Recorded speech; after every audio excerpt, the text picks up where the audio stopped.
ഒരു വൈകുന്നേരം നേരത്ത് ഞങ്ങൾ റെഡി ആയിട്ട് പോകുന്നത് എങ്ങടാന്ന് വെച്ച് കഴിഞ്ഞാൽ കല്യാണിനെ ഹോസ്പിറ്റലിൽ ഡോക്ടറെ കാണിക്കാൻ, ഹോസ്പിറ്റലല്ല ഡോക്ടറെ വീട്ടിൽ പോയിട്ട് ഡോക്ടറെ കാണിക്കാനായിട്ടാണ് പോകുന്നത്. അവൾക്ക് വൈകുന്നേരം ഇപ്പോൾ 2 ദിവസമായിട്ടുണ്ട്, പനിക്കുന്നുണ്ട്. അപ്പോൾ കണ്ണനെ മാത്രമേ നമ്മൾ ഡോക്ടറെ കാണിച്ചിട്ടുണ്ടായിരുന്നുള്ളൂ. കല്യാണിനെ അന്ന് ജൂബിലിയിൽ കൊണ്ടുപോകാമെന്ന് വെച്ചപ്പോൾ അവൾക്ക് എക്സാം ആയത് കാരണം കൊണ്ടുപോകാനായിട്ട് പറ്റിയില്ല. അങ്ങനെ ഞങ്ങൾ ഇവിടെ കാണിക്കാറുള്ള കോപ്പറേറ്റീവിലെ ഡോക്ടർ തന്നെ വീട്ടിലിരിക്കുന്നുണ്ട്. അപ്പോൾ ആളെ കൊണ്ടുപോയി കാണിച്ചു. മെഡിസിനൊക്കെ ഉണ്ടായിരുന്നു. ആൾക്ക് പിന്നെ മരുന്നൊക്കെ കഴിക്കാൻ ഭയങ്കര ഇഷ്ടമാണ് കേട്ടോ. മെഡിസിനൊക്കെ ഉണ്ടായിരുന്നു, അതൊക്കെ മേടിച്ചു. പിന്നെ വീട്ടു സാധനങ്ങളൊക്കെ അത്യാവശ്യം കഴിഞ്ഞിരിക്കുകയായിരുന്നു കേട്ടോ. അപ്പോൾ ഞങ്ങളത് വാങ്ങാനായിട്ട് കയറിയിട്ടുണ്ടായിരുന്നു. കണ്ണൻ ഇറങ്ങിയില്ലേ, ചേട്ടനും കണ്ണൻ ഇറങ്ങിയില്ലേ, ഞാനും കല്യാണി മാത്രം ഇറങ്ങിയിട്ടാണ് കേട്ടോ സാധനങ്ങളൊക്കെ വാങ്ങിയത്.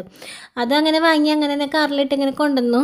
പിന്നെ ഇവിടെ വരുമ്പോഴാണ് കേട്ടോ അതൊക്കെ എല്ലാം എടുത്ത് വയ്ക്കുന്നതൊക്കെ വലിയൊരു പണിയായിട്ട് എനിക്ക് തോന്നാറുണ്ട് കേട്ടോ. എല്ലാം കൊണ്ടുവന്ന് ഞാനൊരു കവർ കൊണ്ടുപോയിട്ടാണ് കാറിൽ നിന്ന് പറക്കിയൊക്കെ ഇടാറുള്ളത്. അങ്ങനെ ഞങ്ങളതൊക്കെ എടുത്ത് വെച്ച് കഴിഞ്ഞു. എവിടെ പോയി വന്നു കഴിഞ്ഞാലും ആദ്യത്തെ എൻ്റെ പണി എന്ന് പറയുന്നത് കണ്ണന് ഭക്ഷണം കൊടുക്കുക എന്നുള്ളതാണ്. കാരണം അവനിപ്പോൾ 1, 2, 3 അങ്ങനെയൊക്കെ മണിക്കൂർ ഗ്യാപ്പിട്ട് ഇടപെട്ട് നമുക്ക് കൊടുക്കുന്നതാണല്ലോ. അപ്പോൾ എങ്ങടെയും പോയി വരുമ്പോൾ എനിക്ക് തോന്നുന്നു അവന് വിശക്കുന്നുണ്ടാവുക. അപ്പോൾ പോകുന്ന സമയത്തൊന്നും ഇപ്പോൾ അങ്ങനെ ലോങ് ഒക്കെ പോവുകയാണെങ്കിൽ ഞാൻ കൊടുക്കും. അല്ലെങ്കിൽ ഇപ്പോൾ പിരിഞ്ഞാലൂടെ വരെ അങ്ങനെയൊക്കെ പോകുമ്പോഴൊന്നും ഞാൻ കയ്യിലൊന്നും പിടിക്കില്ല കേട്ടോ ഭക്ഷണം. കാരണം വന്നിട്ട് കൊടുക്കാമെന്ന് വയ്ക്കും. അപ്പോൾ വന്ന വെച്ചാൽ ഞാൻ കണ്ണന് ഭക്ഷണം കൊടുക്കാനിരുന്നു കേട്ടോ. അപ്പോൾ കല്യാണിക്കും ഭക്ഷണം കഴിക്കണമെന്ന് പറഞ്ഞപ്പോൾ എനിക്കും കല്യാണിക്കും മസാല ദോശയും നെയ്റോസ്റ്റൊക്കെ മേടിച്ചിട്ട് വന്നിട്ടുണ്ടായിരുന്നു. അപ്പോൾ കല്യാണിക്ക് നെയ്റോസ്റ്റ് മതി എന്ന് പറഞ്ഞിട്ടാണ് കേട്ടോ അത് വാങ്ങിയത്. അപ്പോൾ അവൾക്ക് അത് കൊടുത്തു കേട്ടോ. പിന്നെ ചേട്ടനാണെങ്കിൽ ചോറ് മതി എന്ന് പറഞ്ഞിട്ട് ചേട്ടൻ ചോറ് എടുത്ത് തിന്നുന്നുണ്ടായിരുന്നു കേട്ടോ. അപ്പോൾ കണ്ണന് കൊടുത്ത് കഴിഞ്ഞപ്പോൾ കല്യാണി പറഞ്ഞു, അമ്മ എൻ്റെ അടുത്ത് ഇവിടെ ഇരിക്കും, താഴത്തിരിക്കുക എന്നൊക്കെ പറഞ്ഞപ്പോൾ ഞാൻ ഒരുപാട് നാളായിട്ടുണ്ട് കേട്ടോ. വല്ല ഓണത്തിന് വിഷുവിനൊക്കെ ഇങ്ങനെ സദ്യയൊക്കെ കഴിക്കാനൊക്കെയാണ് നിലത്തിരിക്കാറുള്ളത് ഭക്ഷണം കഴിക്കാനായിട്ട്.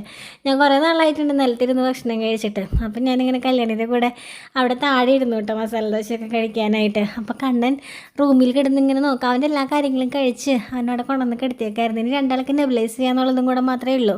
അപ്പോൾ കണ്ണൻ അവിടെ നിന്ന് ഭയങ്കര കൗതുകത്തോട് കൂടെ നോക്കാം, അമ്മയും കല്യാണിയും കൂടി എന്തെങ്കിലും നിലത്തൊക്കെ ഇരിക്കുന്നതെന്നുള്ളതില്ല കേട്ടോ. അങ്ങനെ ഞങ്ങൾ ഭക്ഷണമൊക്കെ കഴിച്ച് ഞങ്ങൾ റൂമിൽ ചെന്ന് നെബിലൈസ് ചെയ്യലും കാര്യങ്ങളൊക്കെ കഴിഞ്ഞപ്പോൾ ഞാനിന്ന് ഇങ്ങനെ സൂപ്പർ മാർക്കറ്റിൽ കയറിയപ്പോഴേ നമ്മുടെ വീട്ടിലൊരു മെഴുകുതിരി പോലത്തെ അത് കത്തിച്ച് വെച്ച് കഴിഞ്ഞാൽ റൂമിൽ മുഴുവൻ നല്ല മണാണെന്നൊക്കെ പറഞ്ഞിട്ട് അത് വാങ്ങിയിട്ടുണ്ടായിരുന്നു. അങ്ങനെ ഞങ്ങൾ കത്തിച്ചൊക്കെ നോക്കി, കുഴപ്പമില്ല, നല്ലൊരു മണം. നമ്മുടെ പണ്ടത്തെ ഒരു കല്യാണ സൗകര്യം പൂവിൻ്റെ ഒക്കെ ഒരു മണമല്ലേ, അങ്ങനത്തെ ഒരു മണമൊക്കെ ആയിരുന്നു കേട്ടോ. പക്ഷേ വലിയ അധികം ഒന്നും ഉണ്ടായിരുന്നില്ല, എന്നാലും ചെറിയ രീതിയിലൊക്കെ മണം ഉണ്ടായിരുന്നു കേട്ടോ. അപ്പം ഞങ്ങൾ കുറേ നേരം അത് നോക്കിയിരുന്നു കേട്ടോ.